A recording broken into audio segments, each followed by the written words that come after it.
इस खबर के प्रायोजक हैं Lohia Nagar Mount Carmel high school, Gyansthali high school और LMC कम्युनिकेशन।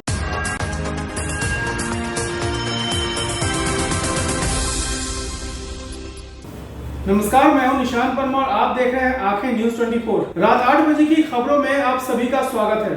देखेंगे दिन भर की ताजा तरीन खबरें, पर उससे पहले हेडलाइंस। केंद्र सरकार ने कोरोना टीकाकरण को लेकर नई गाइडलाइन की जारी। संक्रमित होने पर 3 महीने बाद ही लगेगी वैक्सीन।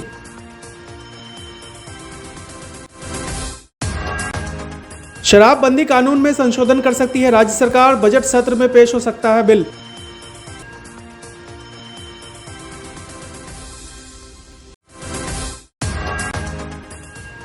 बिहार में 13 सीटों पर विधान परिषद चुनाव लड़ सकती है भाजपा, जल्द होगा प्रत्याशियों के नामों का ऐलान।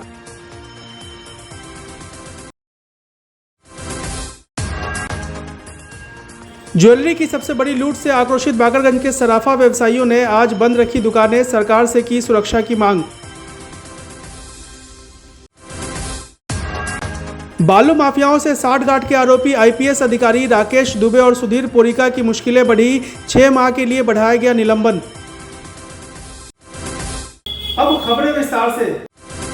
नमस्कार, मैं हूं निशान परमार और आप देख रहे हैं आंखें न्यूज 24। केंद्र सरकार ने टीकाकरण को लेकर नई गाइडलाइन जारी की है। इसमें कोरोना से संक्रमित होने वाले व्यक्तियों के टीकाकरण को लेकर निर्देश दिया गया है। जानते हैं क्या है इस गाइडलाइन में।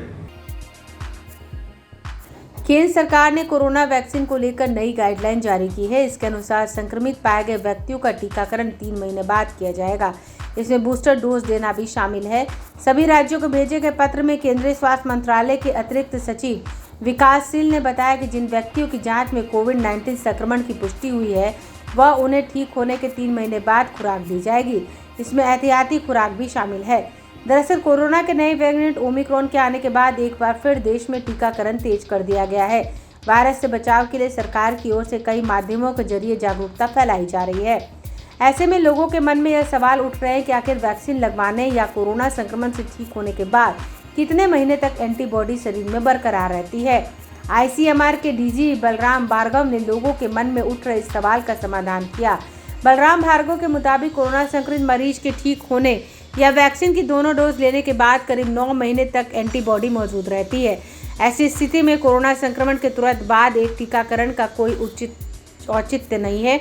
इसी को देखते हुए केंद्र सरकार ने संक्रमित व्यक्ति को 3 महीने के बाद वैक्सीन देने का निर्णय दिया है। ब्यूरो रिपोर्ट, आंखें न्यूज 24।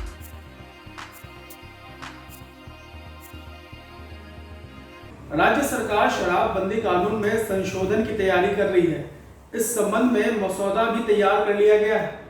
सूत्रों के अनुसार आगामी विधानसभा सत्र में इसे पेश किया जा सकता है।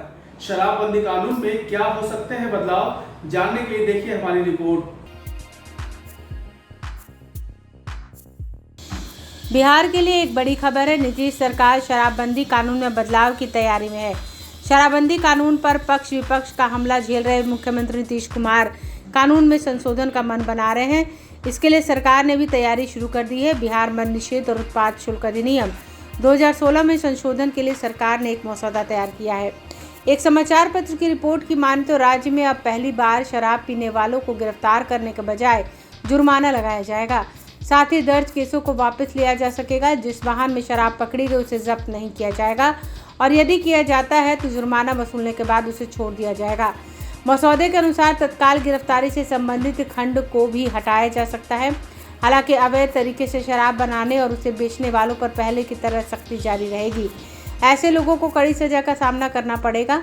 सूत्रों के अनुसार राज्य सरकार विधानसभा के आगामी बजट सत्र में इसे पेश कर सकती है।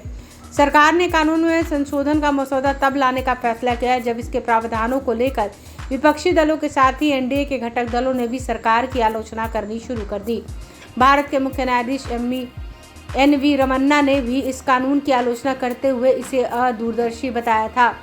उन्होंने कहा कि इसका परिणाम ये है कि उच्च न्यायालय जमानत आवेदनों से भरा हुआ है। इतना ही नहीं, सरकार हाल ही में जहरीली शराब से हुई मौतों को लेकर भी चिंतित थी, जिसकी वजह से उसने कानून में संशोधन का मन बनाया।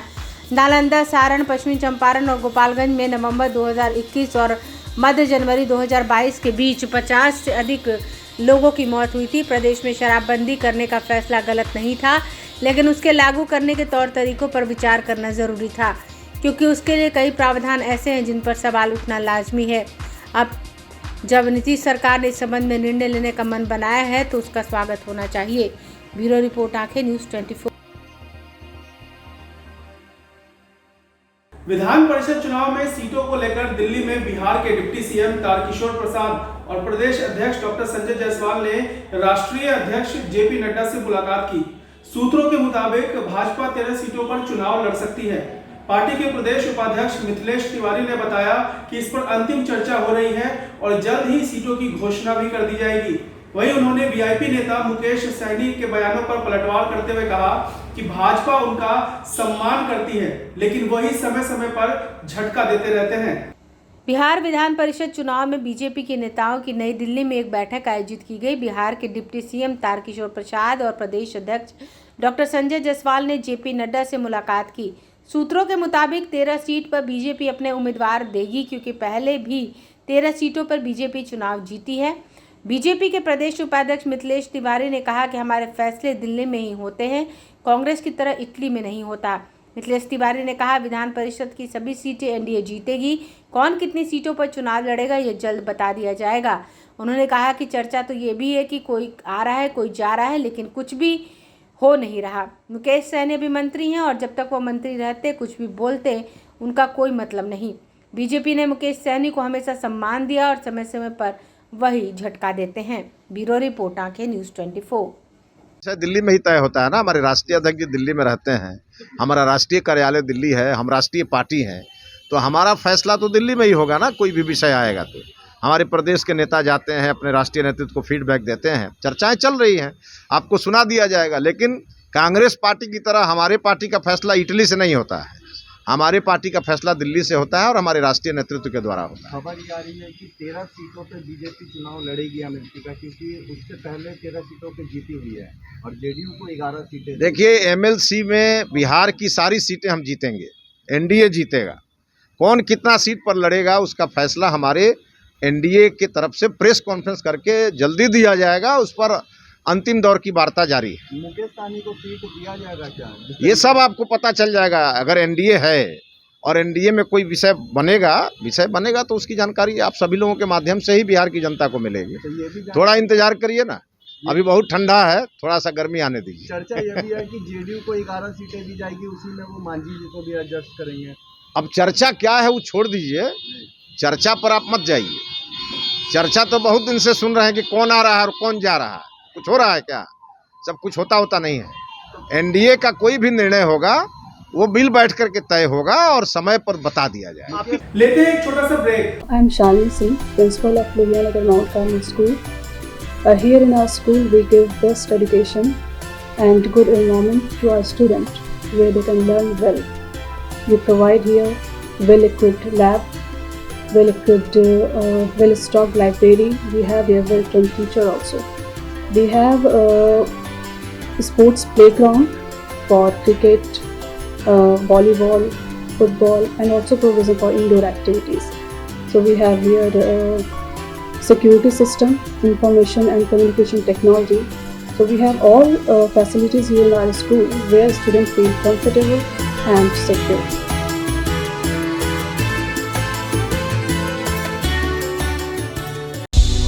क्या आप पत्रकारिता के क्षेत्र में अपना कैरियर बनाना चाहते हैं? तो आज ही royal Ashoka institute of mass communication and journalism में अपनी जगह सुनिश्चित करें।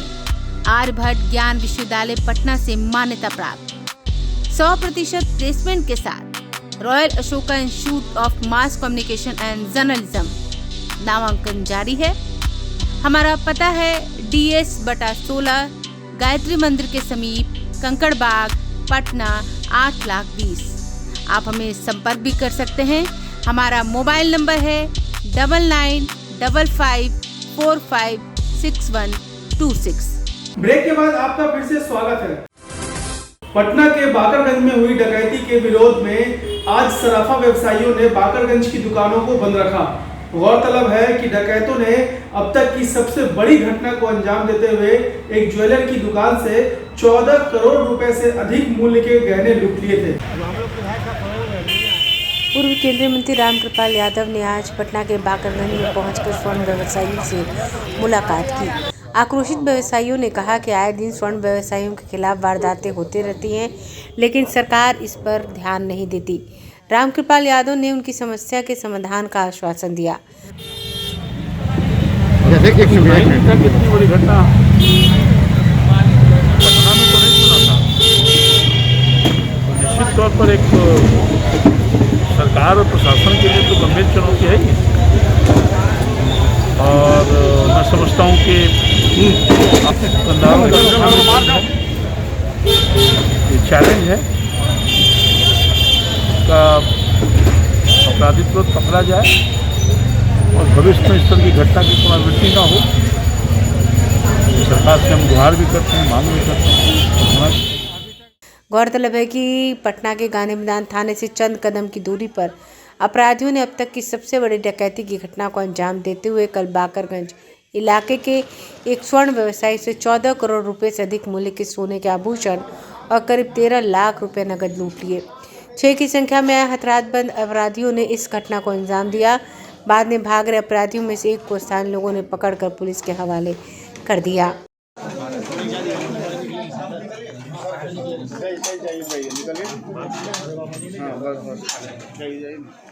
लूट की घटना को अंजाम देने वाले अन्य अपराधियों को पकड़ने के लिए पुलिस लगातार अभियान चला रही है। लुटेरों की तस्वीर सीसीटीवी कैमरे में कैद हो गई। उसके आधार पर पुलिस अपराधियों की खोजबीन में लगी है। वहीं इस घटना से आक्रोशित दुकानदारों ने आज बाकरगंज में सराफा दुकान बंद रखा। ब्यूरो रिपोर्ट, आंखें न्यूज़ 24। बालू माफियाओं से साठगांठ के आरोप में विभागीय कार्रवाई का सामना कर रहे आईपीएस अधिकारी राकेश दुबे और सुधीर पोरिका को फिलहाल राहत नहीं मिलेगी। गृह विभाग ने उनके निलंबन की अवधि बढ़ाने का फैसला किया है। एक रिपोर्ट। बालू माफियाओं से साठगांठ के आरोपी आईपीएस अधिकारी राकेश दुबे और सुधीर पोरिका की मुश्किलें बढ़ गई हैं। गृह विभाग ने दोनों के निलंबन अवधि 6 माह के लिए बढ़ा दी है। ये दोनों अधिकारी बिहार में अवैध बालू खनन के मामले में निलंबित किए गए थे। विभाग ने समीक्षा के बाद दोनों अधिकारियों के निलंबन अवधि बढ़ाने का फैसला किया। विभाग द्वारा जारी संकलन के अनुसार 7 जनवरी को निलंबन समीक्षा समिति ने दोनों मामलों पर विचार किया और आरोपों की गंभीरता को देखते हुए निलंबन की अवधि 21 जुलाई 2022 तक बढ़ाने की अनुशंसा की। गौरतलब है कि आरा के तत्कालीन एसपी राकेश दुबे और औरंगाबाद के तत्कालीन एसपी सुधीर कुमार पोरिका को बीते 27 जुलाई को तत्काल प्रभाव से निलंबित कर दिया गया था। गृह विभाग ने पहले 60 दिनों के लिए निलंबन की पुष्टि की थी। बाद में इसको बढ़ाकर 120 दिन कर दिया गया था। यह अवधि 22 जनवरी को खत्म हो रही थी, जिसके बाद एक बार फिर निलंबन की अवधि बढ़ाने का निर्णय लिया गया। दोनों अधिकारियों पर आर्थिक अपराध इकाई की रिपोर्ट के आधार पर कार्रवाई हुई है। इस मामले में फिलहाल आय से अधिक संपत्ति के साथ विभागीय कार्रवाई भी चल रही है। राकेश दुबे के ठिकानों पर ईओयू की टीम की छापेमारी भी की, जबकि सुधीर पोरिका के मामले में जांच प्रक्रिया जारी है। विभागीय कार्रवाई के दौरान दोनों आईपीएस अधिकारियों को अपने बचाव में बयान देने को कहा गया।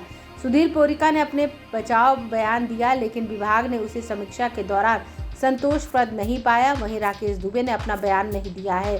गृह विभाग का मानना है कि ऐसा लग रहा है कि राकेश दुबे को अपने बचाव में बयान देने में रुचि नहीं है, बल्कि वह विभागीय कार्रवाई को लंबा करने का प्रयास कर रहे हैं। ब्यूरो रिपोर्ट, आंखें न्यूज़ 24। चलते चलते एक नजर फिर से सुर्खियों पर।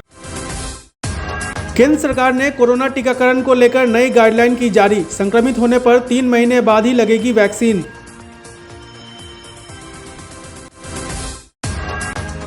शराबबंदी कानून में संशोधन कर सकती है राज्य सरकार। बजट सत्र में पेश हो सकता है बिल।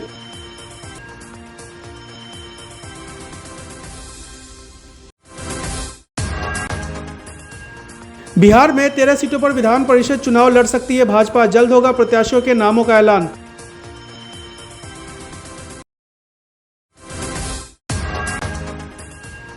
ज्वेलरी की सबसे बड़ी लूट से आक्रोशित बाकरगंज के सराफा व्यवसायियों ने आज बंद रखी दुकानें। सरकार से की सुरक्षा की मांग। बालू माफियाओं से साठगांठ के आरोपी आईपीएस अधिकारी राकेश दुबे और सुधीर पोरिका की मुश्किलें बढ़ी। 6 माह के लिए बढ़ाया गया निलंबन। फिलहाल के लिए इतना ही। मुझे दीजिए इजाजत और आप देखते रहिए आंखें न्यूज़ 24, नजर हर खबर पर। अगर अभी तक आपने हमारा चैनल सब्सक्राइब नहीं किया है तो जल्दी सब्सक्राइब करें, लाइक करें और शेयर करें। और ऐसे ही तमाम वीडियो अपडेट्स के लिए आप हमारे साथ बने रहो और देखते रहे हमारा चैनल आंखें न्यूज़ 24।